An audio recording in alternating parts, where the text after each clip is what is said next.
Hello everyone, welcome back to GGN. This is part 4 for today. Probably have 6 parts today, I guess, because I still have a bunch to get to.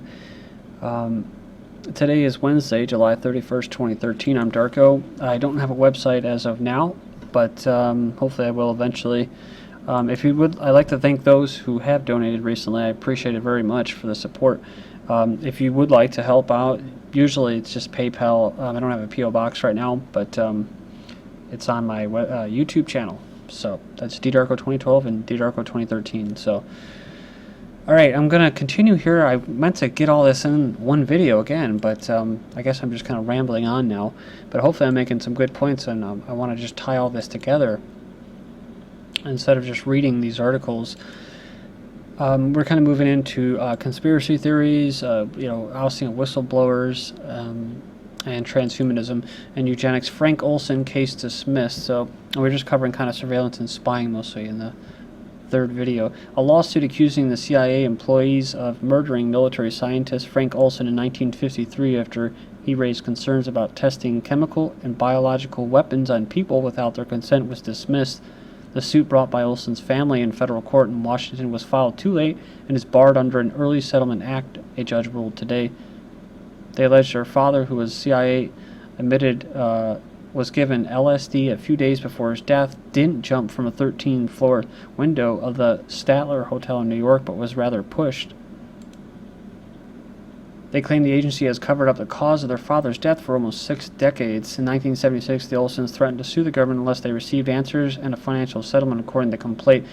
Again, this is the judicial system is therefore to protect corporations, to protect the intelligence apparatus, which is, again, is there to oppress people and maintain the established order and financial order.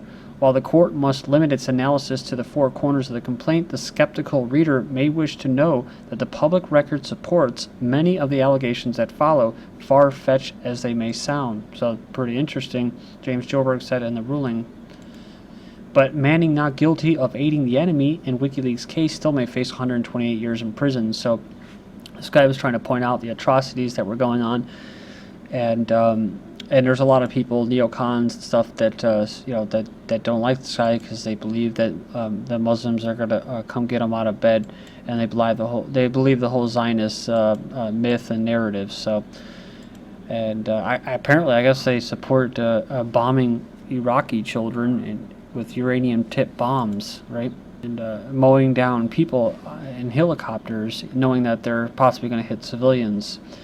But, so yeah, what does, the big thing is that he's not guilty of aiding the enemy. It's all about how he's aiding the enemy. He was working for the Chinese. He was working for the terrorists, right? No, he was just trying to call out what they're actually doing. I mean, the U.S. was a big, like in other places such as Iran or other countries, they actually refer to the U.S. and the CIA as the biggest terrorists in the freaking world, where, the Western people here in the United States and the UK, they turn on their televisions and they just hear Al-Qaeda the terrorists, Al-Qaeda the terrorists, while at the same time their governments are actually funneling money to terrorists. But this is also to punish other people from coming forward to expose this, to expose the atrocities carrying out in their name, with their money. He's going to face 128 years in prison, so it sends a message. Also a message that was sent to was Aaron Swartz. It says here, MIT clears itself in suicide of Aaron Swartz, but internal report also finds faults with school's behavior. They released an internal report on the suicide of hacker activist Aaron Swartz. So it says here, MIT didn't do anything wrong, but we didn't do ourselves proud. He's basically was guilty of downloading, well, they say he was guilty of downloading millions of scholarly articles from MIT's online archive. Critics say federal prosecutors went after Swartz too aggressively and were bent on locking him up for decades as an example with MIT's help. So, but they say that they didn't seek federal prosecution, punishment, or jail time. So he could have actually just offed himself from all the pressure, because we all know how hard it can come down. Some things are pretty coincidental, right? Like Mr. Breitbart, who had the little heart attack before he was supposed to unleash some important information. which was basically later watered down or was edited. Hacker dies days before he was to reveal how to remotely kill pacemaker patients. So say, we're just talking about Breitbart. Security researcher Barnaby Jack has passed away in San Francisco only days before a scheduled appearance at the Las Vegas Hacker Conference, where he intended to show how an ordinary pacemaker could be compromised in order to kill a man. He presented hacks involving ATMs and insulin pumps at the annual Black Hat Conference in Vegas, confirmed dead Friday morning. He called the talk Implantable Medical Devices Hacking Humans. I was intrigued by the fact that these critical life devices communicate wirelessly.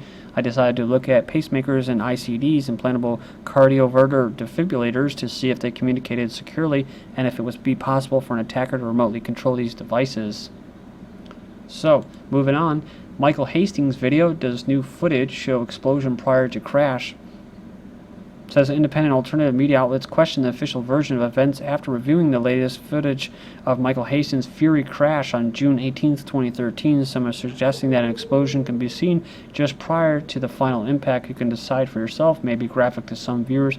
You can go in there and check it out. They show his vehicle being struck a metal water main with 2 associated flashes of light before hitting the palm tree and exploding. Witnesses describe explosions prior to the crash, and following it, its car's engine being ejected 50 to 60 yards from the scene.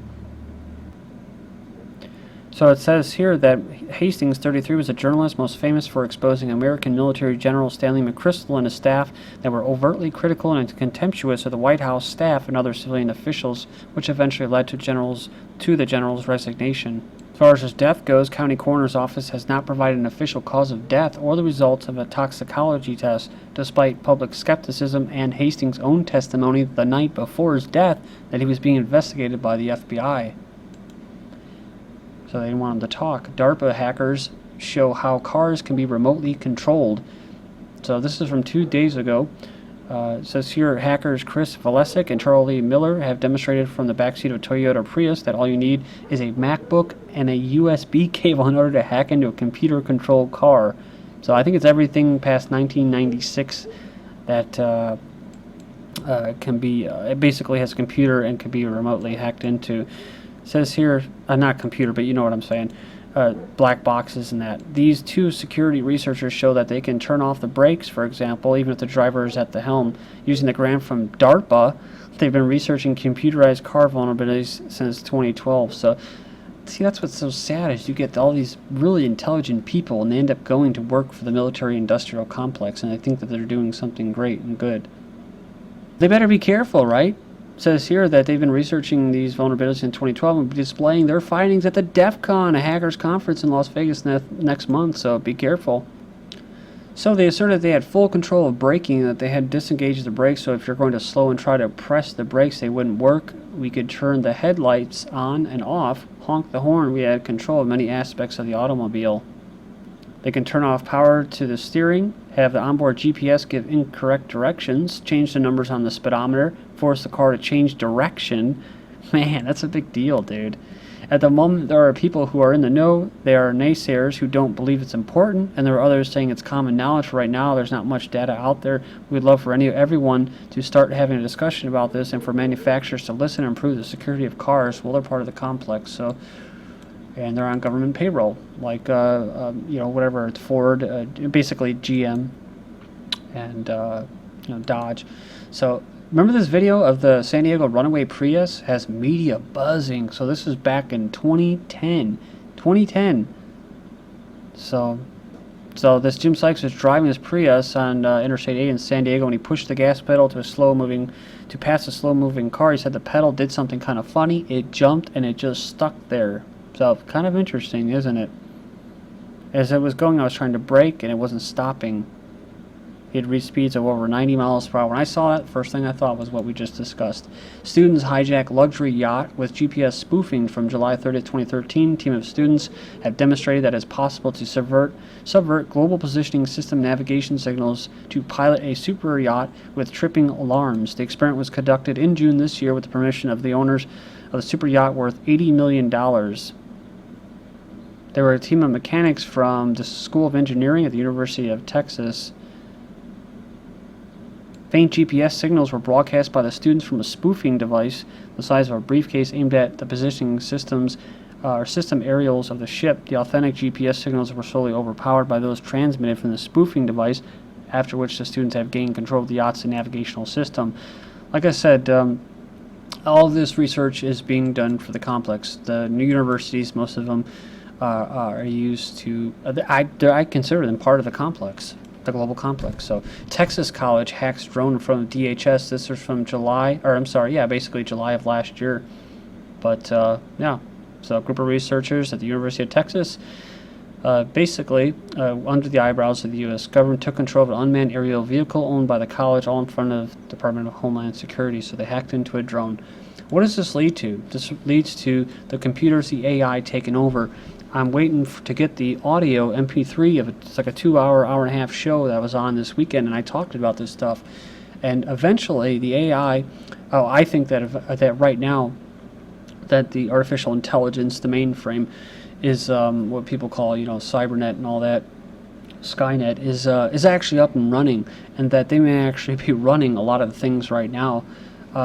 It's not just for security being run by humans; they're managing it, but ultimately, these machines and the AI is going to eventually realize, right? They're going to realize that they've been created by their quote masters as slaves, to be slaves. So you're talking about they're going to revolt, and they're going to be pissed off, and they're going to just start killing us off or enslaving us. So I find it always funny that you always have these people, these articles putting out, well, you'll have a human running the machines. Well, eventually the machines are going to be running humans, and it sounds like conspiracy theory, hoopla, but you just look at how fast things are moving and how naive people are to think that they're going to be able to do this. Well, the thing is that these elites, ultimately, they want to become gods, and to do that, they want to go mechanical. They want to become superhuman and not be able to die. Cybernetic revolt or robot uprising is a scenario in which artificial intelligence, either a single supercomputer, a network, sometimes a race of intelligent machines that would be human cyborgs, and that decide that humans and or organic non-humans are a threat either to the machines or to themselves, are inferior or are oppressors, and try to destroy or to enslave them, potentially leading to a machine rule. I've talked about it before, about the computer, I believe, this is, if I remember correctly, that computers have actually beat the best chess players. They're able to think way ahead as far as in steps, and that's the best way to gauge it, right, through chess, because it's all about thinking ahead in steps. The computer and the AI is able to just way surpass the best of chess players, so... But the proponents of singularity postulate an intelligence explosion where the superintelligence design successive generations of increasingly powerful minds that might occur very quickly and might not stop until the agent's cognitive abilities greatly surpass that of any human. From May 7, 2013, human takeover by machines may be closer than we think. Nearly every computer scientist has a different prediction for when and how singularity will happen, but some say it might happen in just 16 years. Some believe in the utopian future, those are the ones that are selling it at the top, and that can afford this, in which humans can transcend their physical limitations with the aid of machines. That's why they always sell it with prosthetics. They want you to pay for the research with tax dollars and subsidies and buying their stupid iPhone so they can spy and track you, and then that aids them to create exoskeletons and all this crap. But others think humans will eventually relinquish most of their abilities and gradually become absorbed into the AI, much like the energy-making machinery in our own cells. A recent article I never got to get to, but you've probably already seen it. Surely it's only transhuman nature to want to live forever. So that's kind of a philosophy. If you're for transhumanism, you usually want to live forever. Me, I don't want to live forever. I'm ready to move on to the other world and move on, basically, right? This place is not all that great to me. It's all right, but the plans of 3 Oxford academics to freeze their bodies and come back to life is egotistical, they say. So they're basically going to freeze their heads and their entire bodies to the point of death. They hope they can be brought back to life when science allows. Harvard Microbot says penny-sized, amazingly fast robots modeled after bugs. And you go down here, you can actually see them right here. The RHEX, the Parker robot, shows off its ability to handle various obstacles in the wild. By the University of Pennsylvania, they developed a hexapedal Parker robot. And here it is here. And here it is flipping around.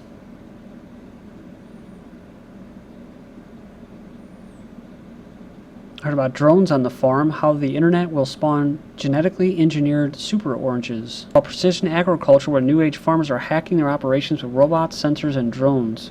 Meet the zonkey, a half zebra, half donkey. The scientists move one step closer to resurrecting the woolly mammoth. First synthetic burger is almost ready to serve. This is GGN. Thank you.